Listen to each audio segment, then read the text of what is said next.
سلام علیکم عزتمنو نوی او تازه خبر د سره شریکوم کندې کوچۍ په حق باندې ورسېدله او مړه شوله او دې ته داسې څه بیماري وه زموږ د ویډیو د سره تر اخره پورې وګورئ چې تاسو ته پوره معلومات در ورسېږي. عزتمن د دې هر څه نه مخکې زه ته دا یادګي نه کوم تاسو که چېرې زموږ په دې چینل کې نوي وئ حتما دسه زموږ همدا چینل د سره سبسکرایب کړئ خوا کې ورسره د ټلۍ نښان ووهئ چې هر یوه نوي معلوماتي ویډیو تاسو ته په اسانۍ باندې در ورسېږي. عزتمنو کندې کوچۍ په افغانستان کې وه چې دا 15 کالونو شوه نو کوټې ته راغله.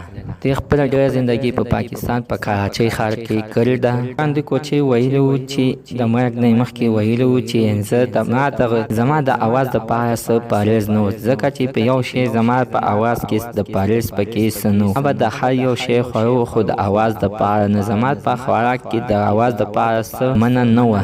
الله تعالی خپله داسې خوږ اواز راکړی و چې ما به چې کوم ځای کې ګانا ویلې او خلکو به لا ریکارډ کوله نو چې زما ریکارډ به چې بازار ته ووتلو نو ډېرو کسانو به خوښوو. دکې د وجې نه به یې خوښوو چې د هغې په ګانو کې د پتاسه ګرمه جنۍ یخه جنۍ دا خبرې به پکې نه وي او ساده مجلس به یې کولو. ساده او ښایسته غزلې به یې کولې چې هر سړي به ښه په کور کې ښه په شوق باندې اورېدلی شو. څو ورځې مخکې دغه شانتې هوایي اواز راغلو کندهارۍ کوچۍ یعنې په حق باندې ورسېدله. تر اوسه پورې دا نه ده واضحه شوې چې د دې داسې څه بیماري وه چې سمدستي دې ته مرګ راغلی. مرګ خو د چا انتظار نه کوي او نه چا ته ګوري. شانتې سمدستي پې راشي او الله تعالی تېنه روح واخلي. د کندې کوچۍ مینهوال ډېر سخت خفه دي او ډېر خفګان یې پکې شریک کړو. الله تعالی دې ولا جنت فردوس ورکړي او د دې بچو له الله تعالی د زړه صبر ورکړي.